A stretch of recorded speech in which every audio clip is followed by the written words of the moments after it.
दमोह नगर पालिका द्वारा अतिक्रमण की मुहिम जारी है, लेकिन इसी मुहिम के चलते कभी कभी वो लोग भी चपेट में आ जाते हैं जिनके परिवारों के पेट सिर्फ और सिर्फ छोटे टपरों से ही चलते हैं। वो अवैध नहीं बल्कि वैध रूप से नगर पालिका द्वारा वर्षों पहले जो जगह अलॉट की गई हो, बाद में उनसे किराया न लेकर उन्हें अवैध अतिक्रमणकारी बताकर हटाने की कार्यवाही की जाने लगी। और ये सब हुआ है किसी एक की गलती के कारण। दरअसल दमोह के बाल विनोद स्कूल के पास बने नगर पालिका के बिजली विभाग के ऑफिस में अंबर परिहार नाम के युवक ने चोरी की, जिसके पिता राजेश परिहार की दुकान उसी कॉम्प्लेक्स में है। लेकिन एक दुकानदार की गलती का खामियाजा अब वहां के सारे दुकानदारों को उठाना पड़ रहा है। और आपको बता दें कि यहाँ पर जिन दुकानों को हटाने का 1 घंटे का समय दिया है, वे सारी दुकानें गरीब लोगों की हैं, जो 2 वक्त की रोजी रोटी का इंतज़ाम इसी दुकान से करते हैं। जबकि नगर पालिका ने खुद इन दुकानदारों को 6 बाई 8 के प्लॉट दुकान लगाने के लिए दिए थे, जिसका किराया भी फिक्स था, लेकिन सरकारें आती गई जाती गई। अब इसी बीच में पहले तो नगर पालिका ने इन 27 दुकानदारों से किराया लेना बंद किया। अब जब कोई बहाना ना मिला तो एक चोरी की घटना की आड़ लेकर नगर पालिका का अतिक्रमण दल बल के साथ चलती हुई दुकानों को बिना नोटिस दिए हटाने पहुंच गया। जबकि दुकानदारों का साफ कहना है कि हमारे पास सारे दस्तावेज हैं, यहाँ नगर पालिका ने ही उन्हें ये जगह दी है, लेकिन आज हम कैसे अतिक्रमणकारी हो गए। इन दुकानदारों के कागजात साफ साफ बयां कर रहे हैं कि ये सब वैध दुकानदार हैं, लेकिन जिस नगर पालिका ने इन्हें ये कागजात और जगह दी थी, अब वही नगर पालिका अपने ही कागजात को पहचानने से साफ इनकार कर रही है। जब नगर पालिका सीएमओ से बात की गई तो उनकी दलील कुछ और ही थी। उन्होंने इन दुकानों को चोरों का अड्डा ही कह दिया।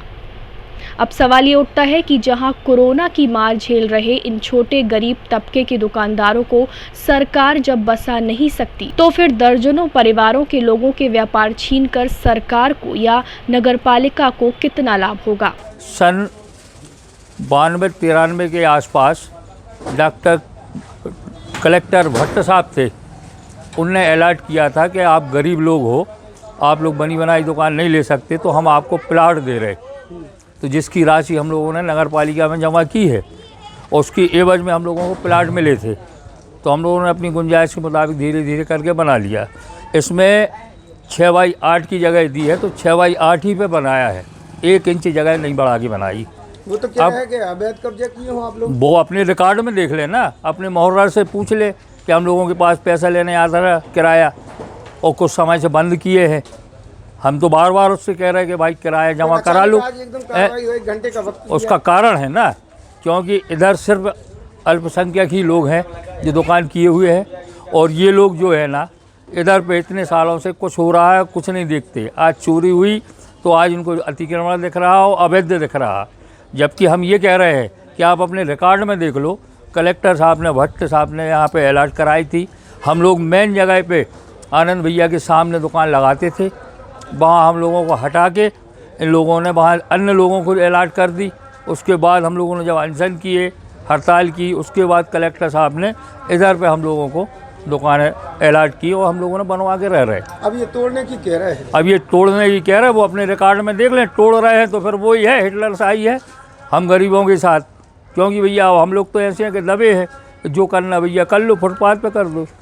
जबकि नियम के हिसाब से उन दुकानदारों से नगर पालिका पुनः किराया लेकर दर्जनों दुकानदारों को बेरोजगार होने से बचाया जा सकता है, और ये जिम्मेदारी दमोह नगर पालिका और दमोह कलेक्टर को निभानी चाहिए, ताकि ये अपने परिवारों का पालन पोषण कर सके।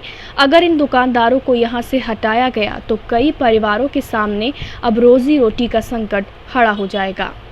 जिन्होंने भी चोरी की थी उनको पकड़ लिया, और उल्लेखनीय है कि ये चोरी का जितना माल निकला वो कबाड़ की दुकानों में ही निकला। इससे सिद्ध हो रहा था कि वो जो है कबाड़ के आड़ में जो है चोरी का काम भी करते हैं, और ऐसे लोगों को बिल्कुल भी प्रश्रय नहीं दिया जाएगा। इसलिए हमने जब उस जगह की सघन जांच की तो हमें मालूम हुआ कि वो सारी जगह जो है वो काफ़ी वर्षों पूर्व जो है वो अस्थायी किराए पर दी गई थी।